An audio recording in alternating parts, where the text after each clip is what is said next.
This is the Promising Practices for Health Equity podcast, brought to you by the Interdisciplinary Research Leaders Program, a national leadership program of the Robert Wood Johnson Foundation.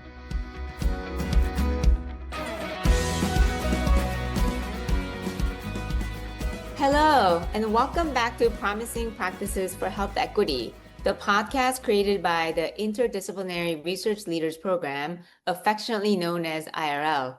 I am your host, J. Robin Moon, sitting in for Crystal Lee, and my co-host today is Mandy LaBreche, Associate Director of Operations for IRL. Hey, Mandy. Hey, Robin. In this season, we are featuring the experiences, stories, and lessons of our IRL fellows and alumni. Today, we have the pleasure to speaking with our IRL Cohort 7, the last cohort from Boston, Massachusetts. We're happy to welcome Shoba, Ramanadhan, and Davine Holness to the podcast. Welcome, friends. Thank you, Robin and Mandy. Happy to be here. Yeah, we're so happy to have both of you with us today.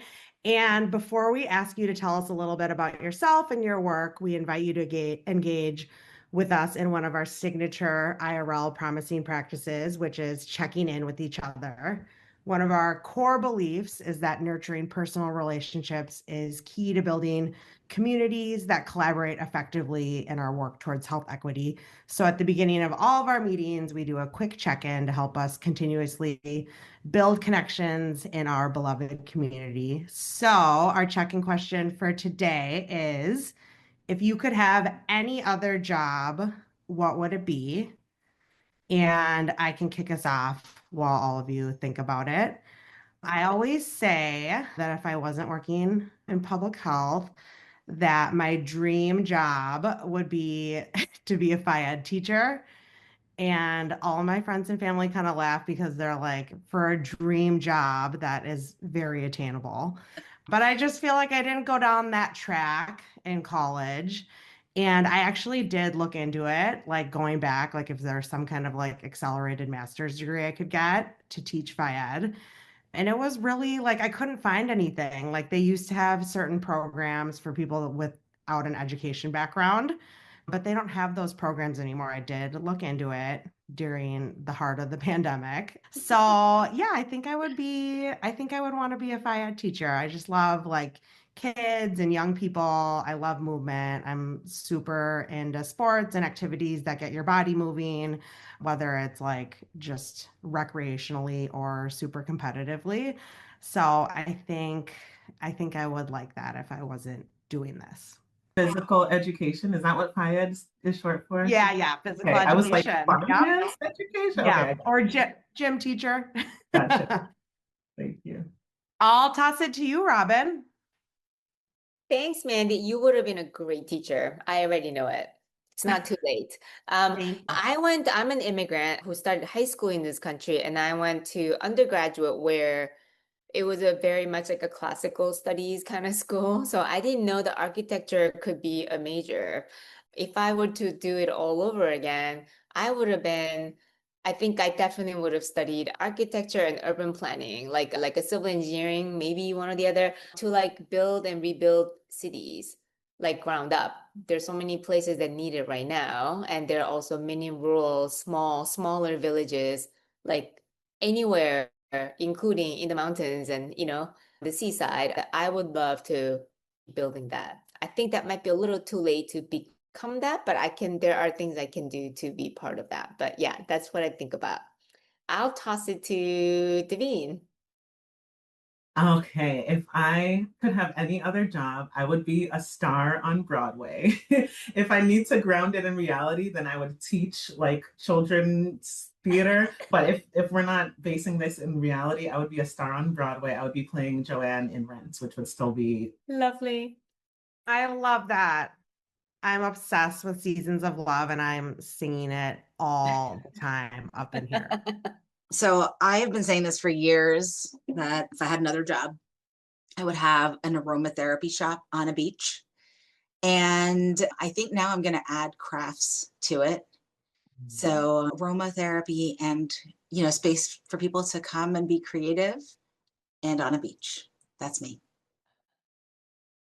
friends, I think these are all very attainable in a lot of ways. Now we're going to actually get into the conversation. Please tell our listeners a little bit about yourselves. Let's start with you, Davine. We decided to bring you poems to introduce ourselves. So Oh, why yes. I am from poem to introduce you to me. I am from a long line of women who take in all the village children and talk to their plants, who learn from nature and from every bad situation, from dozens of cousins, most of whom are actually related to me. I am from salt and water, ocean, sweat, tears, and chicken foot soup, from people who were strong because there was no other choice. I am from proud Jamaicans who know how to work hard and know how to have a good time, from collectors, mediators, and storytellers, pillars of the community who have practiced social work since before colonizers coined the term. I am from self-taught musicians teaching others how to be self-taught, singing their ancestors' songs in a strange land. I am from all three corners of a triangular trade route that marred history and the Atlantic with blood. I am from a pizza shop on 4th Avenue where my mom taught me phonics by writing on the napkins, from extra homework assigned either at my parents' whims or because we asked a question about our regular homework, from libraries, drama club, and a karaoke machine. I am from a vibrant community of immigrants and their children, from an early start to activism, organizing against our own separate and unequal education. I am from a bittersweet syncretism that kept us safe. I am from lineages of pain, persistence, and promise. I am from rest as a privilege we cannot afford and an ongoing struggle to reclaim rest as a birthright. I am from pay it forward and pass it on. That's me. Wow. Wow. That was beautiful. Wow. Thank you. We want that to put on the show notes, I think, Davine. That was really good. Like I learned about you in that. It was bespoke. It was created just for this moment. Yes. Wow. That Shoba, was you have beautiful. you have the honor to follow that. Oh yeah, good luck to me. No pressure, Shoba. You got it. Okay, so yeah, I did an I am from poem as well. I am from Indian parents banging around as loud as possible early on weekends when I was a teenager. I am from saris of mustard and maroon, turquoise and purple. Sounds of the soccer field, deep in the heart of Texas. I am from Russom as a source of comfort and chili crab on East Coast Parkway. I am from I love yous and being called Kanama. I am from the Chaos family, a grandfather who served in the British Indian Army and then the Indian Army, a grandmother who led by example, civil servants, teachers, and a proud college graduate given a parade on an elephant because he was the first in his village. I am from a plane ride to the US with $7 in a pocket. That's me. Wow. Thank you. Thank you for taking this inspiring introduction to the next level. Thank you so much.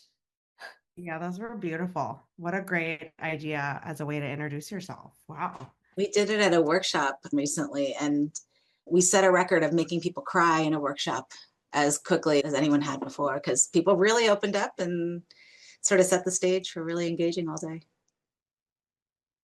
Yeah, that was beautiful. Thank you to you both. Okay, so I got the next question, and it's please tell us a story of how you came to your health equity work and what health equity looks like to you. Shoba, do you want to start? Sure. I think about being a graduate student and working at a YMCA as a program evaluator, and just being struck by how different the programs looked in practice versus what was on paper and what was on reports. I was also really impressed by the commitment that staff had to the predominantly Black and Brown youth that they served. At the same time, I was watching how their expertise, their dedication, their commitment weren't really lifted up. And if anything, they were faulted when programs didn't get run a certain way, but it was really because they had not been trained or supported or encouraged. So to me, the health equity work that I do feels really focused on this idea of rich knowledge, expertise, and commitment that staff have in community-based organizations, particularly since so many CBO staff come from the communities they serve. There's this deep connection and commitment. And so the health equity work that I've been doing really focuses on what assets sit in community spaces, whose careers or contributions are often undervalued, and how do we recenter their expertise, things like that. And so I've been doing variations of this work for about 20 years in varied forms, both in the US and also in India. But it always, for me, comes back to the power of people who are doing the work. Thank you for sharing that. I'm still thinking about Shoba's answer, and like I didn't know until we were preparing for this that Shoba started out in the YMCA, but it shows, like, it makes sense that your value of the people doing the work came from there. For me, I came to this work through my work as a social worker, which was just kind of like in me for as long as I can remember. Like I was mediating between my sister and my cousin when I was really little, and like asking fellow children questions, and then they would be like, ask me more questions. And I am also an eldest daughter of immigrants. So yeah, I became a therapist. The degree was mostly a formality by that point. And I graduated from social work school in 2017 in a political moment when I was just feeling a lot of anger, and I felt determined to have my work that I was doing day to day be pushing for justice. I was seeking a way to like support the communities that I was a part of and the communities that supported me. So my dream job, which is the job that brought me to this project, was working at Boston Glass, which is a community center for LGBTQ plus youth of color. And I did not expect that I would become a researcher as part of that process, but it seemed like a really great opportunity to uplift the work that was being done at Boston Glass and then broader other communities and other organizations like Boston Glass. Thank you so much both for sharing. Now about your IRL project. The title of your project is Identifying Practice-Based Strategies to Promote Mental Health Among LGBTQ plus Youth of Color in the Context of Structural Racism and Anti-LGBTQ plus Stigma. Davine, please tell us about the project and about the community where your research is based. Yes, I'll start with the community because Boston Glass is such a special community, and it is a physical manifestation of the broader LGBTQ plus people of color community. When you walk into Boston Glass, everyone feels at home. And for some of our youth, it's the only place that feels like home. It's a community center that serves youth ages 13 to 29, depending on the program. It might stop at 25. And it offers a wide range of services. The heart and soul is the drop-in center where you might just see young people hanging out, taking a nap, having some food, watching Drag Race or some musical or some reality TV show. The Queer Ultimatum was a big one. And it's really connected to the ballroom community. So different houses will come together to compete. They, during the week, will practice their voguing, and then at certain events we'll have balls where people will be competing, and it's sort of like the beating heart of Boston Glass. It is a really powerful way to get young people in the door and connected to resources and health supports that they need. So our project is focusing on specifically how organizations like Glass are tailoring the evidence-based interventions that they're given to actually meet the needs of the population they serve. We know that the vast majority of the evidence-based interventions that we're taught were created with and for cishet white people with money and power, which doesn't reflect the population that we're serving. And so there's a lot of creative tailoring that has to happen so that we're actually meeting young people's needs. So we wanted to study how that works at Glass, how it works at other orgs like Glass, with the ultimate goal of broadening what counts as an evidence-based intervention. Ballroom, for example, I get to see firsthand how that makes a huge difference in young people's mental health, and that's really hard to fund. Same thing with like housing services and getting young people fed. It makes so much of a difference if young people have their basic needs met, then they can meet their mental health needs, but that's really hard to fund. So we want to create an evidence base for that kind of work, study what's working and broaden those strategies. How long has Boston Glass been around? It started in 1995, so we're coming up on our 30-year Wow. anniversary. Yeah, That's amazing. it really has been a pillar of like the local Boston queer community.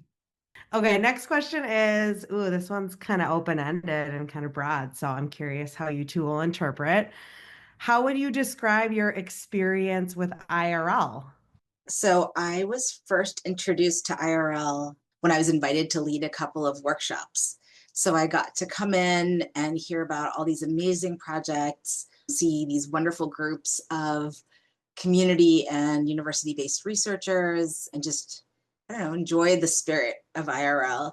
And so I then, after doing it a couple times, I kept telling the people running it, like, I really need to do this. This is going to be life-changing.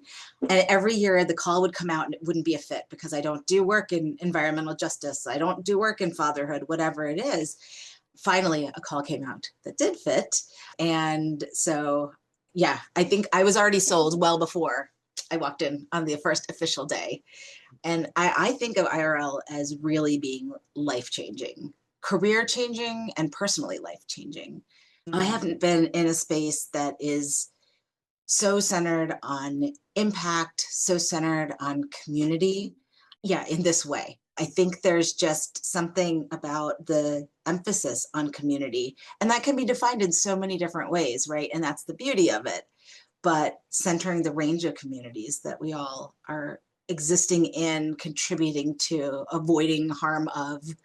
So IRL has just been, yeah, just sort of a magical space. I think, to me, one of the best ways to describe it, a couple of us a few years ago said, you can walk into the IRL meeting and it's almost like you've put down a backpack of some sort of bricks or weights or something. Like, everyone is just able to breathe easier. And I think that's probably particularly true for folks who have multiply marginalized identities in the spaces they operate in.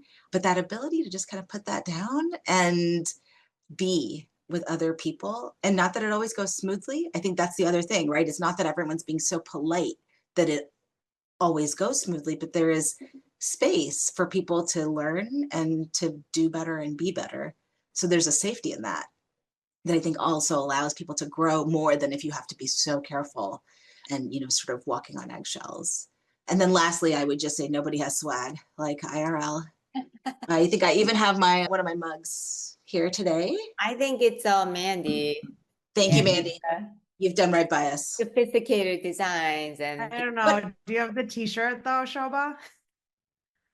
The limited run t-shirt with a typo in the name of the program. I remember that. No, I don't have that one. But I will say, to me, it's not just like, oh, you gave us a fancy water bottle.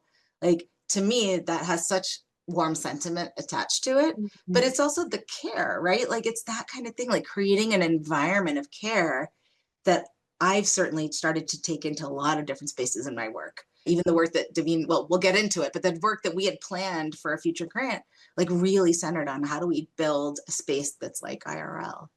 My experience, I was surprised at how much fun it is. I remember, like, every time we convene in person, it really feels like a retreat. And I always remember the first time we convened, we had like this salon afterwards, and then we went out to eat afterwards, and we were like all drinking a lot and having a lot of fun. And I was like, wow, academics really like to party. I did not know that. And Shoba had to educate me that this is not actually typical for how I hang out. But I have a lot of fun. I build really meaningful connections. We build traditions with each other. Like, we always go do karaoke whenever we link up, and we don't get to see each other in person often, but it was a lot of fun, a lot of meaningful community, and a lot of shifts in my career trajectory and in how I think of myself as a leader. Wow.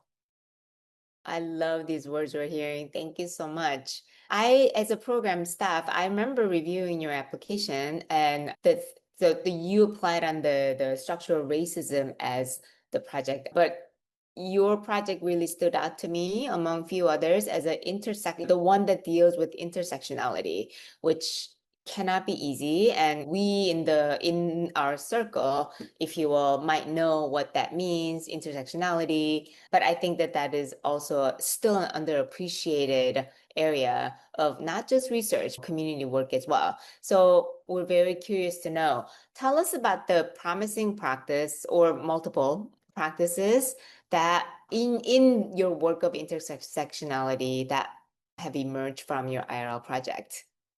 For me, I think about engaging with the community on the community's terms. When I think about our project through the lens of intersectionality, structural racism in general has caused a lot of harm to communities, often through academia.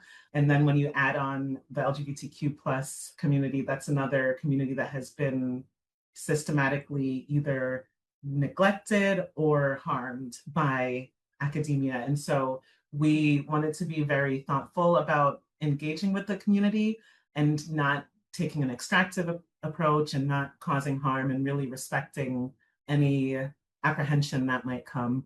So that meant that we engaged with the community in the way that we like to engage with ourselves as a queer community. I would go to ballroom events. We met the staff at Boston Glass as a research team for the first time at one of our annual family dinner events that Boston Glass always hosts around the holidays to make youth feel at home. And then we started asking, what do people want us to study, and what do they want the outcomes to be?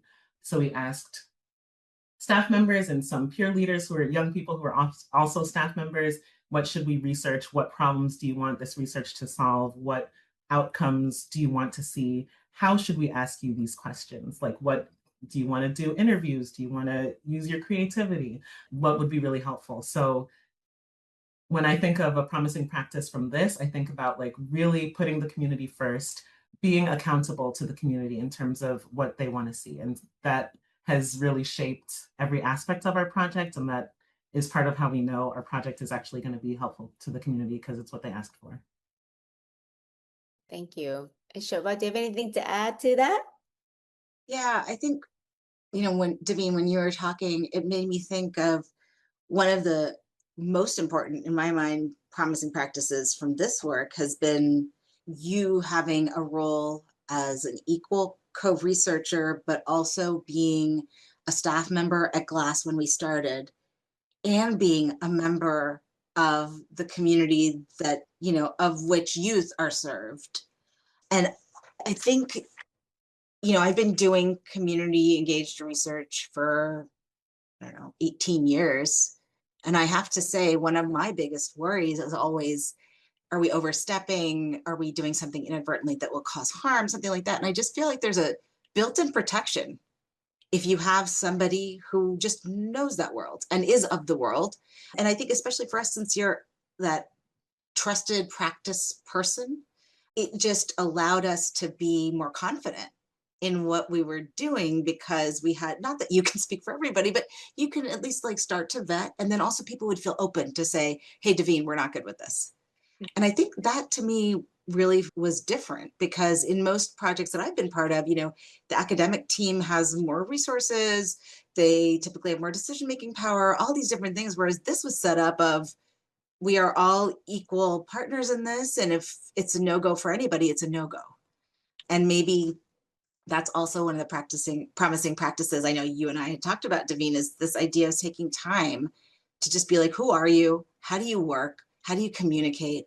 And not that it went smoothly all the time by any means, but again, at least like sort of taking that time and also just starting the conversation. So if we did need to have a difficult conversation, we'd already started that path. And so it was easier to come to it. So I think, yeah, those are the things that really stuck out to me, is just the structure of the program. Because we always say we want to like put practice first and community. This is a way to operationalize it. Just set it up so everybody gets the same number of dollars, same amount of decision-making power, all of it. That feels like a really clean way to do it. And also, if somebody doesn't want to be part of that, that's okay too, but it's going to lead to a very different kind of project. And so I think the structure of it worked very well for us. I love that. I love hearing all of that. It's like, all this stuff was pretty set up intentionally, but it's not always that we hear about how it comes into play within the team. So I love hearing all of this. Okay, so I hear the integrity in, the organization's work. You're walking the talk and honoring that it's gonna move only at the speed of trust. right? Just really actually Mhm. doing it is like the hardest part, and it's not easy to find. Yeah, that's, I think, one of the hardest things is this idea of going slow. And I think it Mhm. comes up at every one of our IRL meetings, is that reminder of just go slower. So I've been trying to think of it as like, do less, be more. Mm. And not be more in the sense of be shinier and more effective and more efficient, but just like be with the people, with your partners, whoever it is, Present. more. Mhm. And I think that's a really hard thing to do in a lot of the environments, professional and community that we work in, or academic and community that we work in. But Mhm. that feels like something that's so hard to learn, and I'm relearning and attempting to be better about it every day, but it's a tough one. Yeah, I think that's a promising practice in and of itself. Yeah. Wow, this is great. All right, the next question pivots a little towards looking towards the future.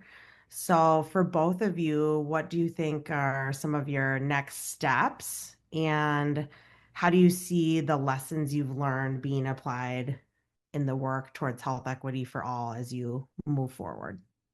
In terms of next steps, we literally just yesterday submitted a different grant application. We want to further the work that we did with our IRL project. So doing other case studies with other orgs across the country and getting a sense of how do we operationalize and measure working in this person-centered relational way that supports communities and is led by communities. So yeah, that's one of the ways that the IRL has changed me, in that I used to introduce myself as a therapist. Now I say, like, I'm a therapist and a researcher. I want to keep doing this.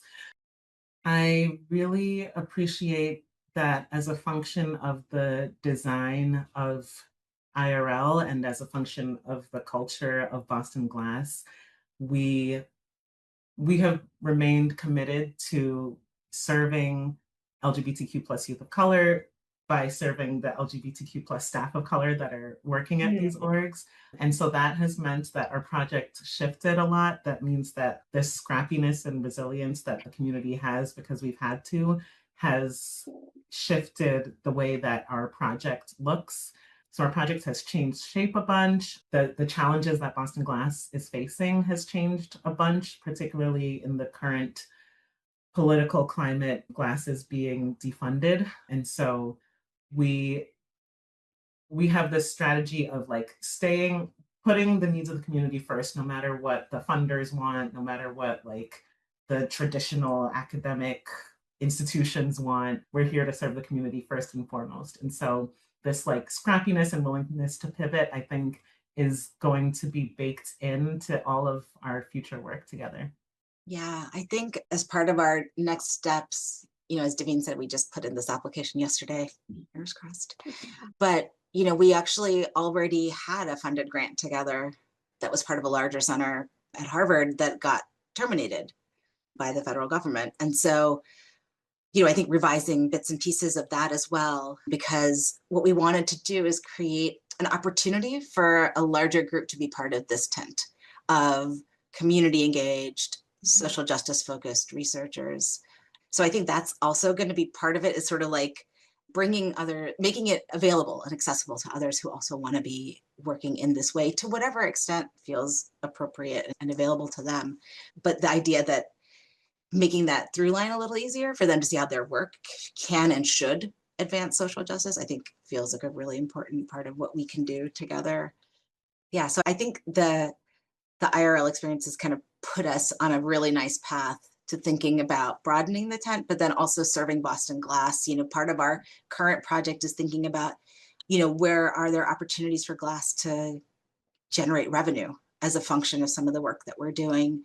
I don't think that I would have thought of that on day one as part of what we were doing. It was more like, we'll hand this off and people can do. But this is now just part of the project, is we're going to set things up in a way that prime the organization to be able to get those kinds of funds and sustain the wonderful work that they're doing. So I think maybe it just feels like a little more pragmatic, right? Like it's always been the intent. I'm an implementation scientist. So my whole thing is supposed to be about helping research get into the world, but it's still in an academic setting. So it still gets kind of, wonky. And this is really about, as Davine said, like centering the folks who the organization is serving.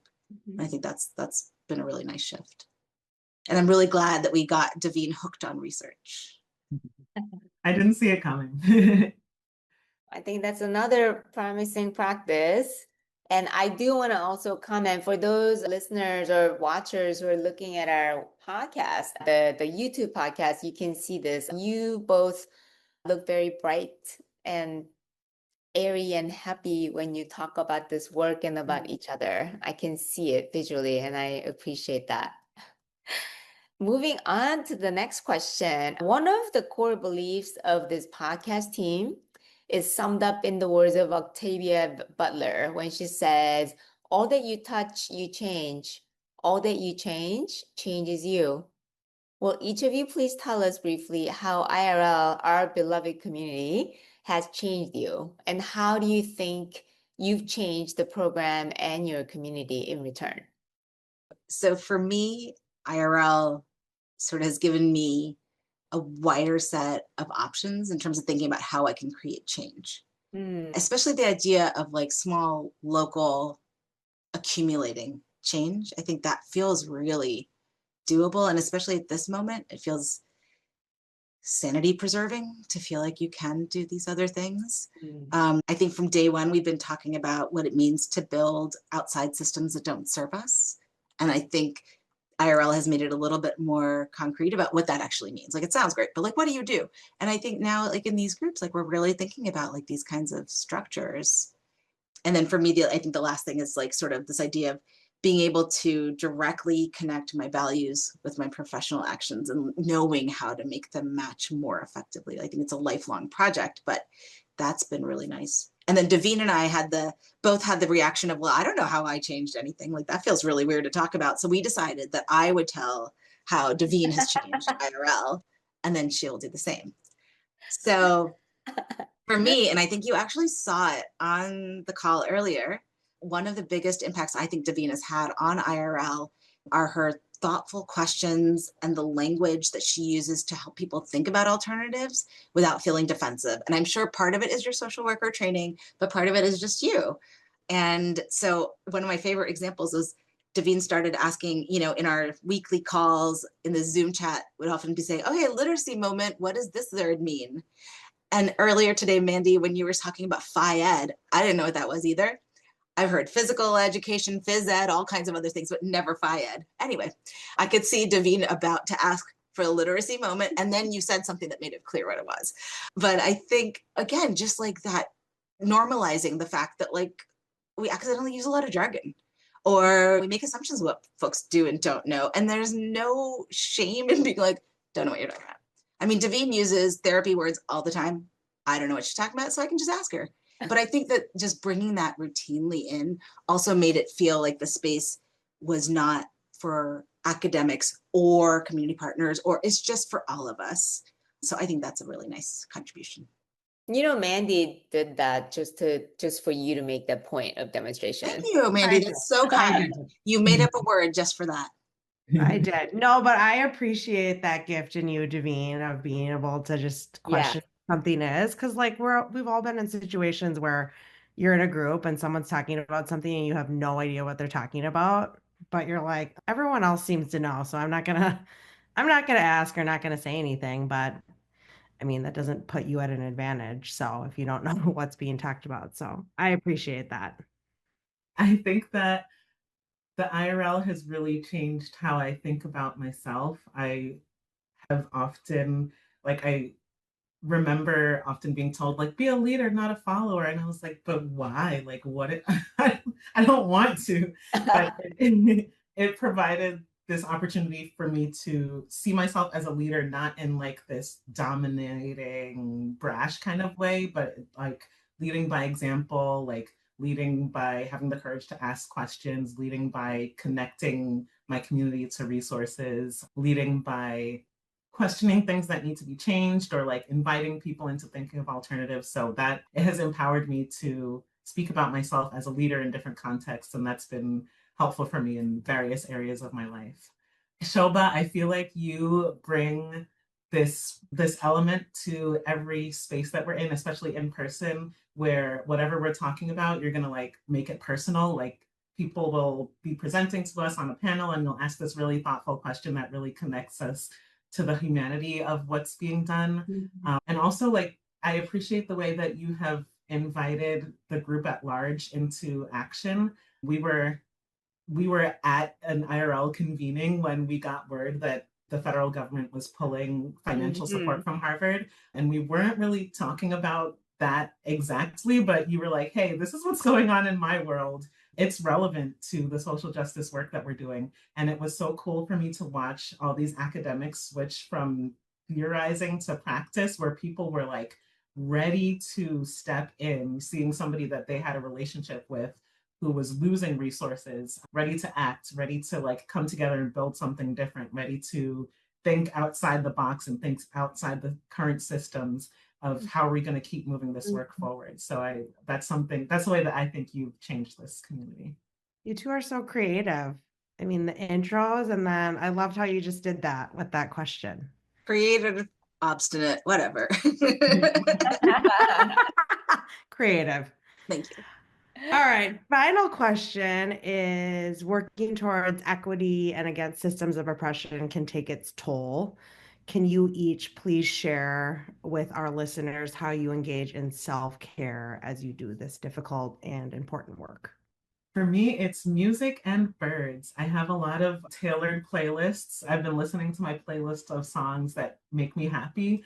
Recently, I'm like, I might go to the apocalyptic bops playlist next. And I have been like looking out the window, looking at different birds. I enjoy the Merlin app that helps me identify what the birds are. And then if I know there's a cardinal out here somewhere because I've been hearing it, but I haven't seen it yet. So my self-care today is going to be looking for the cardinal. Oh, I love it. My self-care is really making time to just be with people in person, like whenever I get the chance. Like I've realized how much it's a defense, or it shores up your defenses. So that's been really, really necessary at this time. I think the other thing is crafts. So as part of getting ready for my aromatherapy/craft shop, I've just been doing all kinds of crafts. So like every night I'm just doing, or like for a week, I'll just do the same craft or type of craft every night, and then I'll switch to something else. Like right now I'm doing gel prints, making a lot of cards if anybody needs any. But, it's really like you're just thinking about that. I often do this stuff with my 10-year-old, who's also really good friends with Davine. And, so that's also really nice. But yeah, just it's a totally different part of your brain, really fun. And I don't necessarily need to keep everything. I can just recycle it. And so there's no pressure. I love it. I love that we asked that question because I always need different ideas for myself. So I love hearing what other folks are doing. I love that. Well, that's a wrap. Shoba and Davine, thank you so much for joining us. We loved hearing your stories and about the work that you do and your experience in the IRL program. We're so lucky to know you both, and we appreciate you both sharing today. Thank you for making it so easy and comfortable. Thank you all, and thank you to our listeners. We'd love to hear from you. What promising practices are you using in your work to achieve health equity? Find us on the Interdisciplinary Research Leaders LinkedIn page, where you can share your thoughts and leave questions for the team. And don't forget to subscribe to Promising Practices for Health Equity so you never miss an episode. You can find us on Apple Podcasts, Spotify, YouTube, or wherever you get your podcasts. Thanks for joining us on this journey where every step we take together brings us closer to a healthier, more just world. Until next time, take care.